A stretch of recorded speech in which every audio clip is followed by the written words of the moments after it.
चुनावी चर्चा होती है तो ये कहा जाता है कि अखिलेश पाठक भाजपा प्रत्याशी के साथ वोट बांटने का काम करेंगे या सीधे शब्दों में कहें कि वोट काटने का काम करेंगे। तो इस पर आपकी क्या प्रतिक्रिया है? आप अपनी सीधी टक्कर किससे मानते हैं, भाजपा प्रत्याशी से, सपा प्रत्याशी से या फिर बसपा प्रत्याशी से? नमस्कार, मैं हूं आकाश मिश्रा, आप देख रहे हैं द गली मोहल्ला शो। आज हमारे साथ मौजूद हैं शाहाबाद विधानसभा क्षेत्र से निर्दलीय प्रत्याशी अखिलेश पाठक जी। बहुत बहुत स्वागत है आपका हमारे शो में। धन्यवाद। पाठक जी, सबसे पहले आप हमारे दर्शकों को राजनीतिक परिचय दीजिए और बताइए कि आप अगर जनता मौका देती है तो आप क्षेत्र के विकास के लिए क्या करने वाले हैं। 2005 में मैं जिला पंचायत सदस्य शाहाबाद प्रथम से बना। उसके बाद लगातार मैं जनता की सेवा कर रहा हूं। 2012 में शाहाबाद विधानसभा से भारतीय जनता पार्टी से मैं चुनाव लड़ा। उसके बाद पार्टी का कार्यकर्ता बनकर के काम किया। कई अलग अलग दायित्वों पर मैं भारतीय जनता पार्टी में रहा और शाहाबाद विधानसभा में देवतुल्य जनता के साथ रहकर उसके सुख दुख में मैं हमेशा भागीदार रहा और लगातार जनता की सेवा मैं 2005 से और अभी तक कर रहा हूँ। तो जनता एकदम हमारे लिए, क्षेत्र की जनता, देवतुल्य जनता एकदम हमारे पक्ष में है। अगर जनता आपको मौका देगी, विधायक बनाएगी, तो आप शाहाबाद क्षेत्र की जनता के विकास के लिए क्या करने वाले हैं? सबसे पहले हमारी प्राथमिकता, क्योंकि मैं भी किसान का बेटा हूं और किसान ही हूं, जो सबसे बड़ी समस्या इस समय आवारा पशुओं की है। आवारा पशुओं की वजह से किसान बहुत परेशान हैं।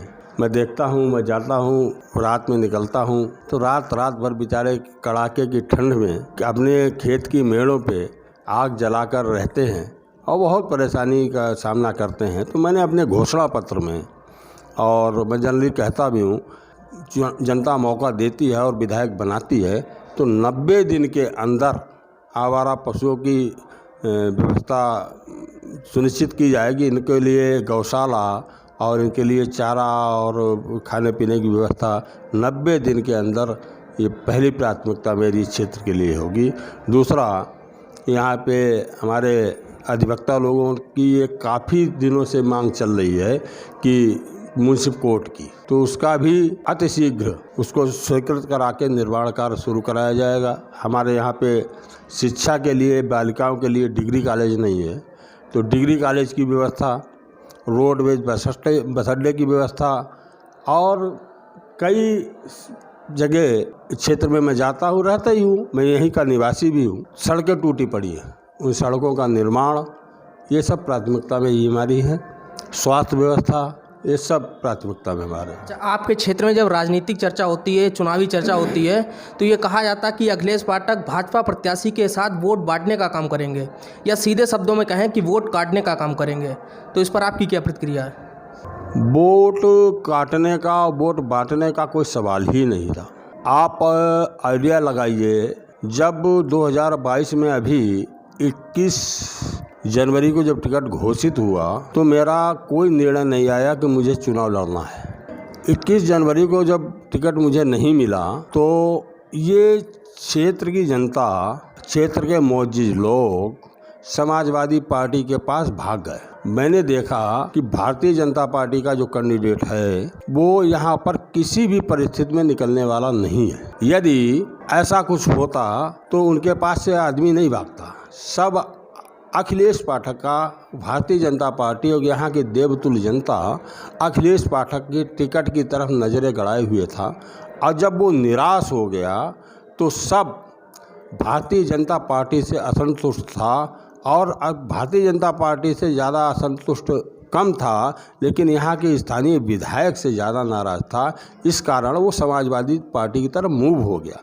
जब मैंने देखा कि सब यहाँ का कार्यकर्ता और यहाँ का जनमानस समाजवादी पार्टी की तरफ जा रहा है तो उसको रोकने के लिए और भारतीय जनता पार्टी भी नहीं हो पा रही है, समाजवादी पार्टी का विधायक यहाँ पर हो जाएगा, जनता के पास कोई ऑप्शन नहीं है। फिर मैंने 7 दिन बाद ये निर्णय लिया, जनता के आग्रह पर, उनके कहने पर, और इतना उत्साह के साथ उन लोगों ने हमको ढांढस बनाया और कहा, नहीं आप खड़े हुए पाठक जी, हम आपको जिताएंगे। उसी मनोबल के साथ जनता पूर्ण योग से मेरे साथ लगी हुई है और मुझे चुनाव में विजयी कराएगी। अगर ऐसा नहीं होता तो ऐसी स्थिति नहीं आती। वोट काटने का नहीं, जनता ने खड़ा किया, जनता जिता रही है। ये तो हमारे विरोधी लोग ये कहते हैं वोट काटने का, बांटने का काम कर रहे हैं। अच्छा, आप क्षेत्र के बेरोजगार युवाओं के लिए क्या करेंगे अगर आपको जनता विधायक बनाएगी? हाँ, ये समस्या है। मैंने सोशल मीडिया पर और देखा सुना कि कई गांव में कहा कि हमारे यहाँ बेरोजगारी है, लोग बाहर जाते हैं। उसके लिए जो यहाँ पर लोकल फैक्ट्रियाँ हैं, चीनी मिल है, रूपापुर है, अपना लोनी है, हरियाणा है, इनमें बाहरी लोग लगाए जा रहे हैं। तो हमारा प्रयास होगा, प्रयास क्या, मैं लगवाऊंगा ही, यहाँ के लोकल व्यक्तियों को उनमें लगवाऊंगा। छोटी छोटी फैक्ट्रियाँ हैं उनमें रोज़गार दिलवाऊंगा।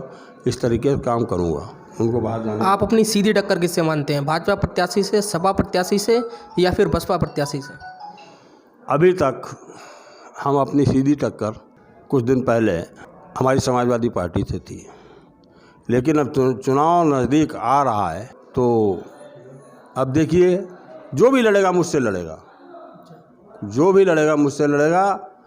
अब मुझे नहीं लगता है कि कौन लड़ेगा। तो आप शाहबाद की जनता से, आप हमारे चैनल के माध्यम से क्या करना चाहेंगे?